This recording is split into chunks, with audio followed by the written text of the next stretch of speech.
There was a student I once knew. He woke before sunrise every morning. He kept his journals, he trained his body, he studied. He worked harder than anyone around him, and every single year he ended up in the same place he started. Not because he was lazy, not because he lacked information. He had all of that. What he lacked was something most people never think to look at. He was divided. One part of him wanted to move forward, another part, quietly, without his awareness, believed he was not the kind of person who could. Both parts were working at the same time, against each other.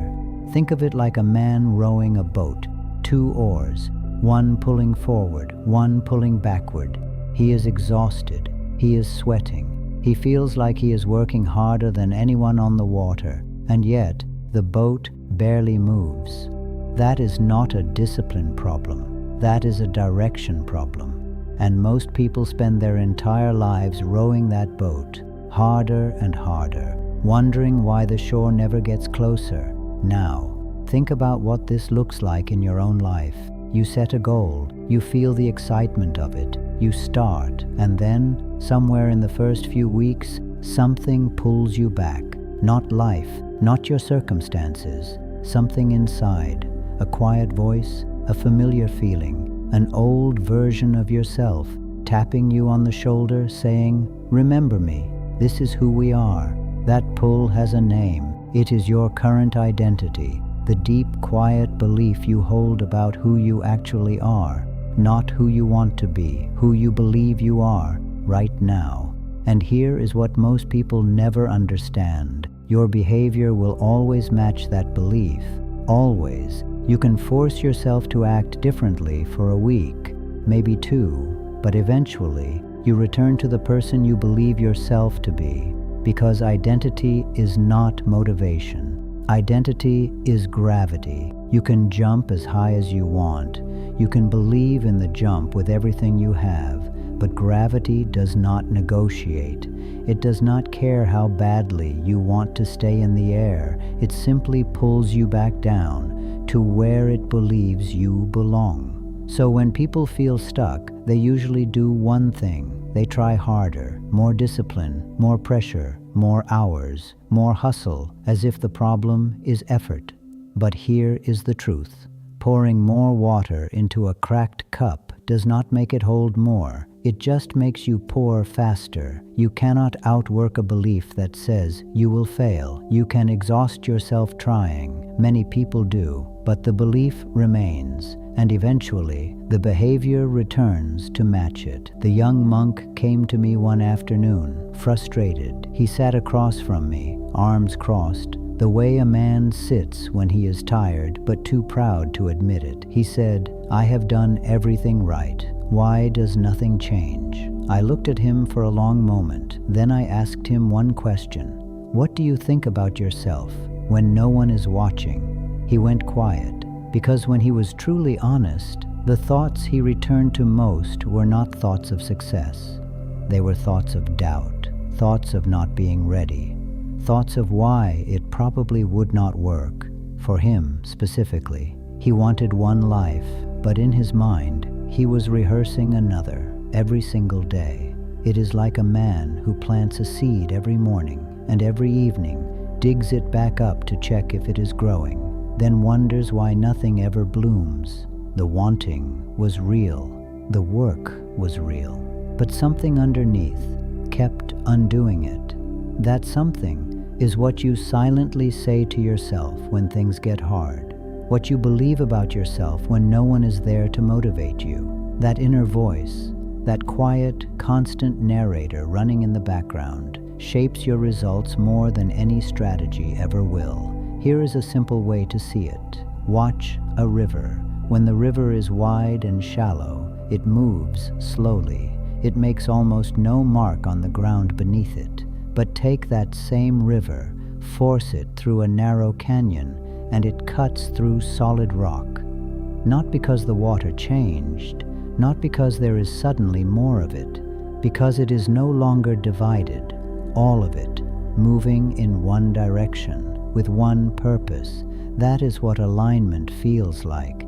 That is what happens when a man's beliefs and actions finally point the same way. He stops feeling like he is fighting himself and starts feeling like he is inevitable. Most people will never feel that, not because they are not capable, because they keep adding more water when what they need is a narrower canyon. Now here is where it gets uncomfortable. And I say that with care, because discomfort is often the first sign that something true is being heard.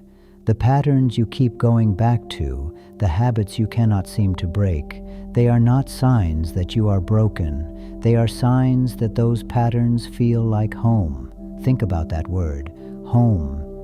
You do not stay somewhere because it is perfect. You stay because it is familiar, because your body knows the layout in the dark, because even when it is cold, it is your kind of cold. Your destructive patterns work the same way. They are not your enemy. They are your oldest roommate. You have lived with them so long, you have stopped noticing them. They hand you your coffee in the morning. They sit beside you when things get hard. They are comfortable in the way that only familiar things can be. And that comfort is exactly what makes them dangerous. Because you will choose a familiar pain over an unfamiliar possibility every single time until you make that choice conscious. This is where the real work begins, not changing what you do, changing what you believe about yourself, asking one uncomfortable question: what kind of person do I actually think I am? And sitting with the answer long enough to hear the truth in it, not through affirmations pasted on mirrors, not through pretending, through small, consistent actions that slowly, the way water shapes stone over time, carve a new picture of yourself into your own mind. You are not hammering a new identity into place overnight. You are dripping it slowly, patiently, one decision at a time, until one morning you wake up and the person you used to have to convince yourself to be is simply who you are. The young monk stopped trying to force results. He started paying attention to what he was telling himself at the end of the day, the small stories, the quiet judgments, the way he explained his failures to himself in the dark. He looked at them, not with shame, with the kind of calm honesty a doctor uses when reading a scan, not emotional, just clear, and slowly he began to change what he believed about himself, not all at once. The way a season does not change in a single day, but 1 degree at a time, until you look up one morning and realize something is different. Something has shifted. The air is different. You are different. Moving forward no longer felt like a fight. It felt like the natural thing to do, because it matched who he had become. That is the only transformation that lasts, not the kind built on motivation. Motivation is weather. It changes. It leaves without warning. It does not owe you consistency. The kind built on identity, that is climate, deep, slow, permanent. So I will leave you with one question, not 10 steps, not a system. One question, carry it with you. Does the way I see myself today match the life I say I want? If the answer is no, you have not found a problem. You have found the work. Begin there.